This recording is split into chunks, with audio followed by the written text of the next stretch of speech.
Season 1. Oh, this says episode 1. Season 1, episode 2, featuring Clark Valberg. Valberg? Valberg. You can't say Val. I say it like a German. Where are you, Clark Valberg?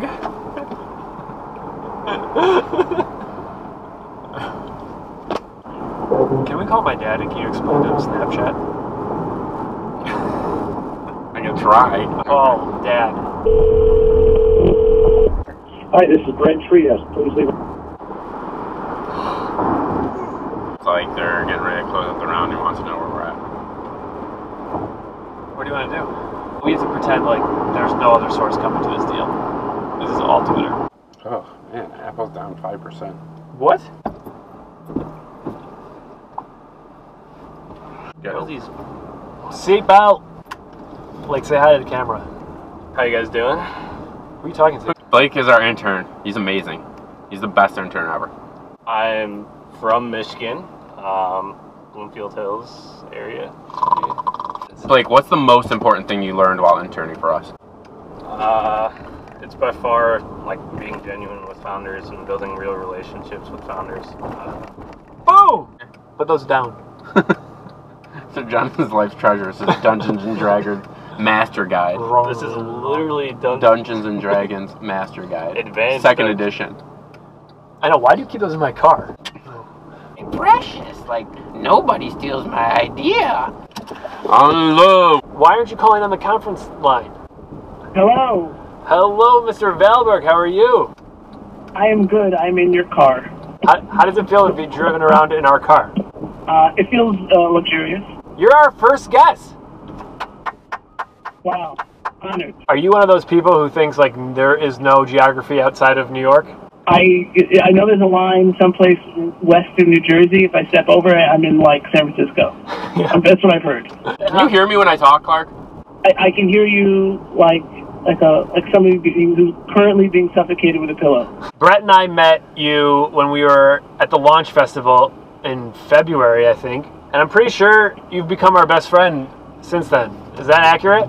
You know, I'm willing to take your calls. It's been pretty successful for us. Yeah, no, that's good. That's At the end of the day, that's actually a pretty big deal. Like for a VC, I would take his call or return his call.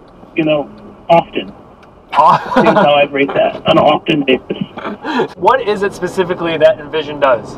Design collaboration for not only design teams but whole organizations. So, like when Twitter, Uber, Airbnb, when they're working on some new product, it's a web product, it's a mobile product, it's a site, it's something, right? They want to go really quickly from design to showing that design to all of the important stakeholders inside the business, outside the business, doing user testing. So we're the platform that happens on. I don't know if you remember, but when you were originally pitching the idea for Invision, like your very first seed round, I got your deck, and I thought it was. You passed on it? I thought it was the most ludicrous idea, and I passed on it. Shows how good I am at my job. Another one of Jonathan's greatest hits. I want you to know that I've been slowly planning my revenge since then. You've done a good job. You just raised $40 million. 45 from Excel. How many people outside of the tech world, but in your personal life, now think you have $45 million? You mean like how many people have specifically asked me to borrow more than $1 million, thinking that like that's yeah, nothing you're flush. to me? Like at least three this week. Is there a perception that you're a wealthy guy now? 100%. People think that, and they have no idea, like, that I live in a 2-bedroom apartment in, a relatively inexpensive part of Brooklyn and pay like $1,500 a month in rent, and like, occasionally I have to borrow money from friends at the gas station because I left my wallet at home. But yeah, 100%. People have no concept of how much of that money is not mine personally. Now that you have 100 people plus on staff, is the team grown so you don't even know everybody now that works for you? I used to Facebook stalk, when we were like 6 people. I used to troll through every person's Facebook page before we hired them. Now it's just it would be like a full-time job because we have 3-4 new people joining every week. So I have no way whatsoever. You end up having to be like a real business person where you have your lieutenants and you trust them and you ask them really difficult questions and you make them feel nervous. Okay, Clark, question for you. There are 3 people behind a curtain. You get 1 question to ask them, and at the end of that, you have to marry one of them. What's the question? what do you think about the other people behind the curtain with you? But what if they're mean? Unless she is ready to tear the other two contestants apart, right, and commit, complete acts of treasonous, bitter, vile vitriol, right? Then she's not on beast mode, and I don't see how she can be married to an entrepreneur.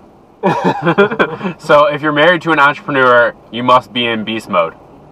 You have to be full beast all day. So, Clark, since you've had the luxury of being our first guest, we also think you should be our first sponsor. What do you think to do with my money? Like, how are you going to enhance the non-existent infrastructure you have behind this little car ride? Well, will there be beverages in your cup holders now? Like, for profit purposes?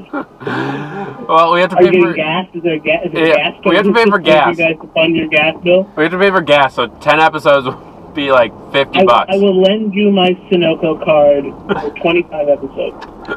Deal. Okay, that's it. We got it. First sponsor. All right, Invision, first sponsors of Carpool.vc. This episode brought to you by Invision. Invision.com. Where you can accomplish everything. Clark, listen, you are an amazing individual. We're impressed by everything that you're doing, and we thank you so much for joining us in our car. Thank you. I am excited to be here and excited to leave. All the best to you. Talk to you soon.